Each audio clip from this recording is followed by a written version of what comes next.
As I told you that the cumulative frequency of the first data will be the same.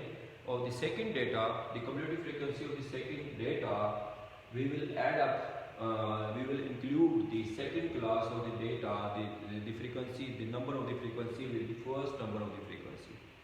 The first number of the frequency will goes to add up with the second number of the frequency. Though then how much it will be? 8 plus 7, it become a 15. Now the second one, the second frequency, the sum of the second frequency will goes to add up with the third one. So 15 plus 4 is become a 19, and 19 plus 3 will be 22, and 22 plus 3 will become a 25. As I told you in the previous class that the sum of the frequency, it should be equal the total number of the sample size. But here the cumulative frequency, the last number of the frequency, the last number of the data, or the last number of the classes, the data of the class is a 25, which is equal to the total number of the sample size, which is show that your calculation, calculation of your cumulative frequency is correct in a correct way. There is no error is present in there.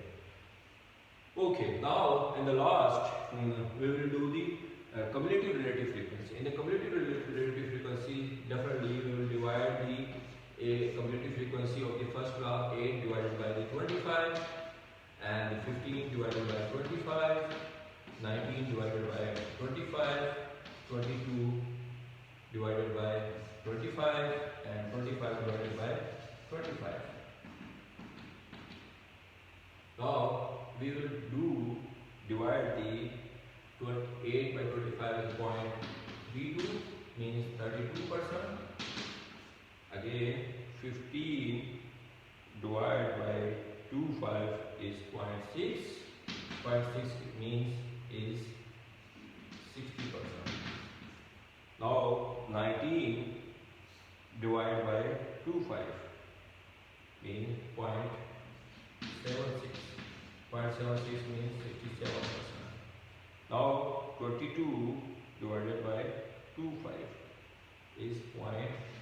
0.88 means 88%. Now 25 divided by 25 is 1, means 100%. Now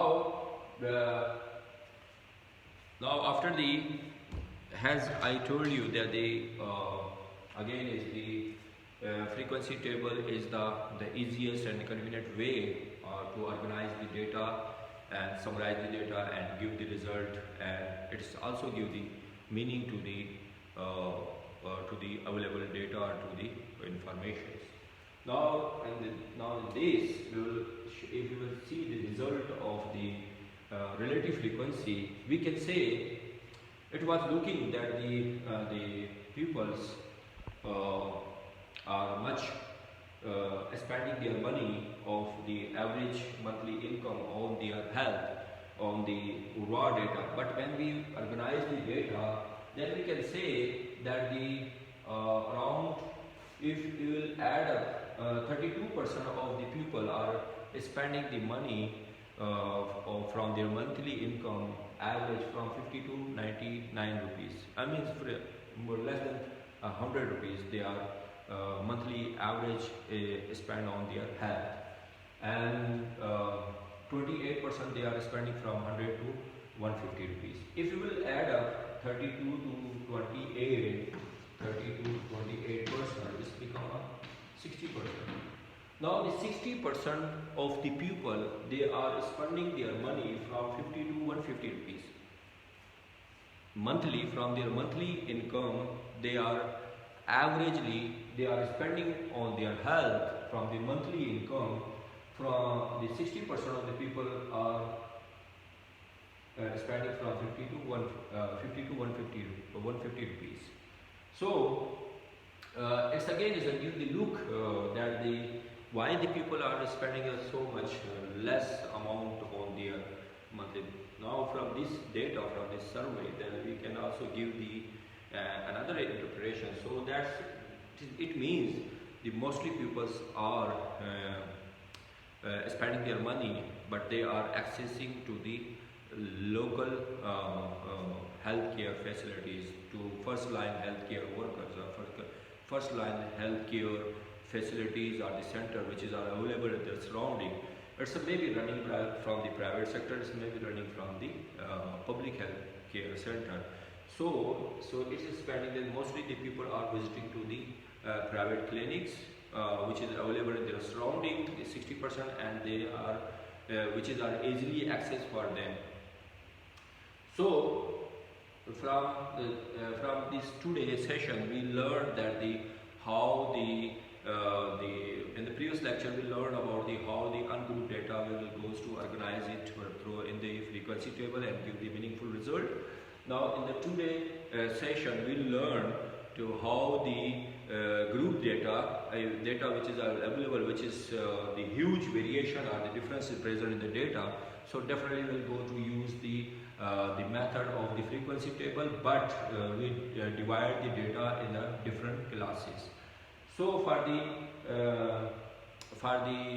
divide in the categories in the different classes, the first of all we will goes to the data which is present over here, which is not in the organized way, in the arranged way. So the first of the steps of the organization of the data in the frequency table, then we will go to arrange the data. Arrange the data means in the ascending form. We will arrange the data from the lowest value till to the end of the highest value. So, and after the arranging of the data, then we will go to find out the class width.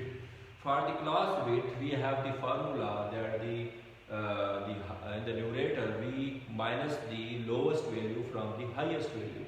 We will minus or subtract the lowest value from the highest value, and then we will go to divide from the total number of the classes which is we have the desired, which has been asked from the examiner. They divide this to make the 5 classes, to make the 7 classes. So the total number of the classes which has been desired or which has been given by the examiner. So here the highest value of our data is 298 rupees, and minus from the lowest value is 50. And we will how much we have given by me is we divide this the total class in the 5 classes. So after subtracting the 298 from the 50, we will come up with the numerator of the 248. We will go to divide the 248 by the 5. So we will come up with the result of 49.6.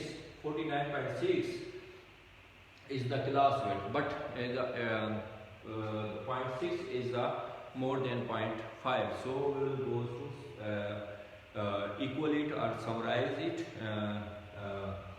to equal it by the 50. So we will sum up with the equal of the 50. Now the 50 is the class width for each class. So the first class which is the first class is start from the 50 to 199, the 50 and the 99. If you will count it from the 50 to 99, the class width is 50. From 50, 51, 52, 53, 54, 55, and so on till to the 99. When you will count it, is the class width in the first class is the 50. So the 50 is the lower class limit and the 99 is the upper class limit. And these class limit is give the limitations to overlap the data from one class to another class. Now the second class is start from the 100 to 149, and the third one is the 150 to 199, and 200 to the fourth class from 200 to 49, and then the fifth one is the 250 from the till to the 299. In each classes, in each 5 classes, the class limit is the class width is 50. So then we will come up in the telemarking, and we will count. Now after the class limit, the definitely will goes to count the each data. We will make the you should be in the arranged data, you should be mark it how much the data from the lower to till to the upper class level. So you will mark it, so the 5 classes which is you mark on the arranged data, then you can easily count the data in the frequency table. So the first class it is the 8, and the second class is 7, and the third one is the 4, and the fourth one is a 3, and the fifth class is a 3 data is available. So the sum of the frequency is the 25, which is equal to the total number of the random sample. It should be equal. And the relative frequency, we will divide the number of the frequency of the each class by the total number of the frequency. So we will come up the proportion or the percentage of the frequency and the relative frequency in the relative class frequency. In the cumulative frequency, we will the first class we will add up, we will write down the 8, and the second class we will include the second number of the second frequency, second class frequency in the first one, and the same in the third one, the fourth one, and fifth one. So the last one, the total number of the frequency should be equal to the total number of the sample size. So it is all about the today we learned all about the organizing of the data and the group form. So it's to make it very easier for you to arrange the data or to summarize the data or give the meaningful result through the frequency table. So in the last I request you all to watch my lecture very properly, and at the end of the lecture subscribe to my YouTube channel and also press the bell button, so you will get the new lecture which is I will upload on my YouTube websites. Thank you so much.